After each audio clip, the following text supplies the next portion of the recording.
हमारी आज की कहानी ईवा नाम की मासूम सी लड़की से शुरू होती है। ईवा नई नई जवान हो रही थी और वो बला की खूबसूरत थी। ईवा इसी घर में रूही नाम की लड़की के साथ रहती थी। रूही एक कामयाब मॉडल है और ईवा उसके घर में काम करती थी। ईवा ने अभी अभी जवानी में पैर रखा था और उसकी कोई दोस्त भी नहीं थी, इसलिए उसे जिस्मानी सुख के बारे में खास जानकारी नहीं थी। वो पूरा दिन घर के काम करती और रात को रूही के आने के बाद अपने कमरे में आकर सो जाती। रोज की तरह रूही आज भी शूटिंग के लिए बाहर आई हुई थी। यहाँ उसके साथ विकी नाम का लड़का और शैली नाम की लड़की भी थी। रूही दिखने में जितनी खूबसूरत थी उससे कहीं ज्यादा उसकी गुफा में आग थी। जवान लड़का देखते ही उसकी गुफा पानी छोड़ने को तैयार हो जाती थी। आज भी विकी का बदन देखकर रूही ने उसे रिझाना शुरू कर दिया। वो जिस तरह विकी से चिपक चिपक कर पोज दे रही थी वो डायरेक्टर को बेहद पसंद आ रहा था, इसलिए वो उन तीनों को ज्यादा चिपकने को कहता है ताकि उसकी वीडियो को ज्यादा से ज्यादा लोग पसंद करें। कुछ देर बाद रूही विकी को अपने पीछे आने का इशारा कर बाथरूम में आ गई। रूही की हरकतों से वो भी समझ गया था कि रूही को क्या चाहिए, इसलिए वो जल्दी जल्दी उसके पास पहुंच गया। विकी कुछ करने का सोच ही रहा था कि तभी रूही उसे दबोच लेती है। वो जल्द से जल्द उसके गन्ने का रस पीना चाहती थी, लेकिन तभी डायरेक्टर की सहायक विकी को ढूंढती ढूंढती वहाँ आ गई। रूही की पूछने पर वो बताती है कि मैं विकी को ढूंढ रही हूँ, क्या तुमने उसे कहीं देखा है? रूही कहती है कि मैंने किसी को नहीं देखा और इतना कहकर वो उसके साथ ही चली जाती है। सहायक के आने से विकी को बहुत बुरा लगता है क्योंकि उसने उसका मजा खराब कर दिया था। कुछ देर बाद वो तीनों फिर से अपने काम पर लग गए और सबको रूही का काम बहुत अच्छा लगता है। इधर रूही अपने काम में बिजी थी और उधर ईवा घर की साफ सफाई कर रही थी। वो जब रूही के कमरे में आती है तो उसे रूही के कुछ खास खिलौने मिलते हैं। ईवा नहीं जानती थी कि ये किस काम के हैं, इसलिए वो थोड़ी देर उनके साथ खेलकर वापस अपने काम पर लग जाती है। जल्दी ही रात हो गई। ईवा घर के काम कर अपना मोबाइल देख रही थी। इसी बीच रूही भी वापस आ गई और वो अपने साथ विकी को भी लेकर आई थी। ईवा रूही से खाने के बारे में पूछती है, जिस पर रूही बताती है कि हम खाना खाकर आए हैं और अब तुम भी खाना खाकर सो जाओ। इतना कहकर वो विकी के साथ अपने कमरे की तरफ जाने लगी। ईवा समझ गई थी कि अब वो दोनों क्या करेंगे। रूही और विकी कमरे में आते ही धमाके करने लगे थे और उनकी आवाजें बाहर तक सुनाई दे रही थी। ईवा कमरे के बाहर कान लगाकर रूही की चीखें सुनने लगी और चीखें सुनकर वो भी गर्म हो गई। अब उसका भी दिल बंदूक के मजे लेने को करने लगा। अंदर विकी रूही को दबाकर मजे दे रहा था और बाहर रूही का हाथ अपने आप उसकी गुफा की तरफ जाने लगा था। अगली सुबह ईवा नाश्ता लगा रही थी और तभी विकी भी नीचे आ गया। ईवा उसे नाश्ता करने को कहती है, जबकि विकी उसका धन्यवाद कर उसी घर का दरवाजा खोलने को कहता है। ईवा जब दरवाजा खोल रही थी तो विकी उससे कहने लगा कि तुम बेहद खूबसूरत हो, तुम्हें देखकर कोई नहीं कह सकता कि तुम एक नौकरानी हो। अपनी तारीफ सुनकर ईवा शर्माने लगी। विकी की पूछने पर वो बताती है कि मेरे पिता की मौत हो गई है, इसलिए घर चलाने के लिए मुझे पढ़ाई छोड़कर ये काम करना पड़ रहा है। विकी की बातों से साफ साफ पता लग रहा था कि उसे ईवा अच्छी लगने लगी है, लेकिन वो बिना कुछ बोले ही वहाँ से चला जाता है। उसके जाते ही ईवा की नजर अपने सामने वाले घर पर पड़ती है, जिसका नौकर अपने मालिक की गाड़ी धो रहा था। इस लड़के का नाम लियो था। ये दोनों मन ही मन एक दूसरे को पसंद करते थे, इसलिए एक दूसरे को देखते ही इनके मन में लड्डू फूटने लगते हैं। दोनों का नयन मटक्का अभी शुरू हुआ ही था कि तभी लियो का मालिक उसे आशिकी करते देख गुस्सा हो गया और वो लियो को खरी खोटी सुनाने लगा। लियो को डांट पड़ते देख ईवा को बुरा तो लगता है, लेकिन वो कुछ कर नहीं सकती थी। इसी बीच रूही ईवा को आवाज लगाती है। ईवा जल्दी जल्दी उसके कमरे में आती है। रूही ने कपड़े नहीं पहने थे, इसलिए ईवा नजरें घुमाकर उससे बात करती है। रूही विकी के बारे में जानना चाहती थी, जिस पर ईवा उसे बताती है कि वो तो सुबह ही चला गया था। ये सुनकर रूही नहाने चली जाती है। रूही जब नहा रही थी तो ईवा छुपकर उसे देखने लगी। असल में ईवा जानना चाहती थी कि जवान शरीर कैसा दिखता है और कैसे एक गुफा में धमाके किए जाते हैं, इसलिए वो छुपकर रूही को देखती रहती थी। रात को लियो ईवा से मिलने आता है। लियो कहता है कि मेरा मालिक हमेशा मुझे डांटता रहता है। जब उसने रूही के बारे में पूछा तो ईवा बताती है कि रूही बहुत अच्छी है। इसी बीच वो ईवा को बताता है कि मैं जानता हूँ कि रूही रोज किसी के साथ अपना पानी निकालती है। उसकी आवाजें पूरे मोहल्ले में सुनाई देती है, जिन्हें सुनकर मेरा भी धमाके करने को मन करने लगता है। आज रात भी रूही किसी के साथ मजे कर रही थी और ये दोनों उनकी आवाजें सुन रहे थे। दोनों अभी बातें कर ही रहे थे कि तभी लियो का मालिक उसे पुकारता है, इसलिए उसे जाना पड़ता है। दूसरे दिन सुबह रूही तैयार होकर शूट पर जाने लगती है। वो ईवा को बताती है, आज रात मुझे आने में देर हो जाएगी, इसलिए तुम मेरा इंतजार मत करना। इतना कहकर वो चली गई और तभी गली में सब्जी वाली आती है। आस पास के सभी लोग इसी से सब्जी लेते थे, इसलिए उसकी आवाज सुनकर बाकी नौकर भी बाहर आ गए। ईवा सब्जी में खीरा और बैंगन लेती है, जिसे देखकर वो दोनों ईवा के साथ हंसी मजाक करने लगी। वो दोनों उसे इन सब्जियों का सही काम बताने लगती है, जिसे सुनकर ईवा शर्मा जाती है। वो उसे बताती है कि पहली बार पानी निकालने पर कितना सुकून मिलता है। ईवा को उनकी बातें सुनकर मजा आ रहा था। सब्जी लेने के बाद वो घर की साफ सफाई करने लगी। रूही के कमरे से उसे पहले कुछ पैकेट मिलते हैं और फिर उसके हाथ 3-4 सुरक्षा कवच लगते हैं जो भरे पड़े थे। ईवा जल्दी जल्दी सारा कचरा उठाकर कूड़ेदान में फेंक देती है। देर रात को जब ईवा नींद में थी तो लियो उसे आवाज लगाता है। जब ईवा उससे मिलने बाहर आई तो वो उसे रूही की गर्म आवाजें सुनने को कहता है। रूही की आवाजें सुनकर लियो गर्म हो गया और वो खुद पर काबू नहीं कर पाता।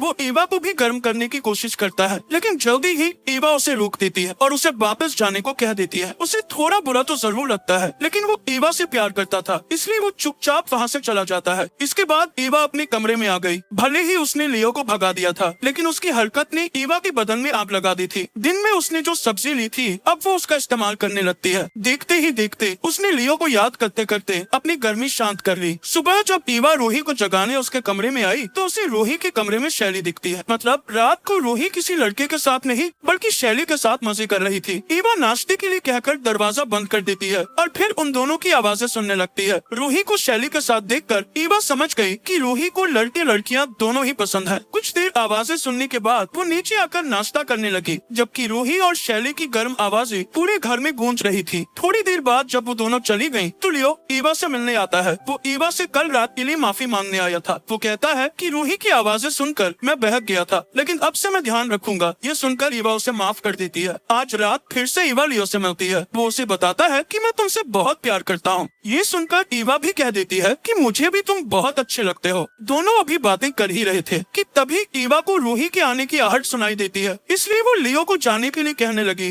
वो भी जा ही रहा था कि तभी रूही उसे देख लेती है, लेकिन वो ईवा को इसका जरा भी एहसास नहीं होने देती। अगली सुबह रूही नाश्ता करने नीचे आई हुई थी। वो ईवा को बताती है कि आज भी उसे आने में देरी हो जाएगी, लेकिन इस दौरान वो जिस तरह ईवा को देख रही थी उसे देखकर साफ पता लग रहा था कि वो ईवा के बारे में क्या सोच रही है। रूही देर से आने वाली थी, इसलिए ईवा ने लियो को बुला लिया था। दोनों पहली बार इतने करीब थे और देखते ही देखते ये दोनों वही करने लगे जिसका लियो को कब से इंतजार था। ईवा तो रोज अपनी गुफा में धमाकों के सपने देखती थी, लेकिन आज जब सच में उसकी गुफा में धमाके हुए तो उसे उतना मजा नहीं आया जितना उसने सोचा था। अगले दिन ईवा सफाई कर रही थी। वो लियो की मेहनत से खुश नहीं थी, इसलिए वो कुछ सोचकर रूही के कमरे में आ गई। यहाँ आकर वो अपने आप को रूही और उसके दोस्तों के साथ सोचने लगी। उनके बारे में सोचकर वो बेहद गर्म हो गई, इसलिए वो रूही के बाथरूम में ही नहाने लगी। इसी दौरान रूही भी घर में आ गई और जब वो अपने कमरे में आई तो उसे बाथरूम में ईवा दिखती है। ईवा का भीगा बदन देखकर वो कुछ नहीं बोलती, बल्कि उसे पहनने के लिए कुछ कपड़े देती है। ईवा को कपड़े बेहद अच्छे लगे और वो खुद को आईने में देखने लगी। तभी रूही पीछे से आकर उसे प्यार से छूने लगती है। ईवा को उसका एहसास बेहद अच्छा लगा था, इसलिए वो उसे रोकती नहीं। उसे रूही के साथ बहुत मजा आया था, इसलिए वो लियो के पास जाकर उसे रात को मिलने को कहती है। रात होते ही वो उसके पास आ गया था। ईवा जल्दी जल्दी उसे अपनी गुफा में धमाके करने को कहती है, क्योंकि रूही ने उसका दिमाग खराब कर दिया था। ये दोनों अंदर लगे हुए थे, जबकि रूही दरवाजे पर कान लगाकर इनकी आवाजें सुन रही थी, जैसे ईवा उसकी सुनती थी। अगले दिन रूही ईवा को अपने पास बुलाकर कहती है कि मैं तुम्हारे चक्कर के बारे में सब जानती हूँ और मैं ये भी जानती हूँ कि साला तुम्हारा प्रेमी तुम्हें खुश नहीं कर पाया। वो चाहती थी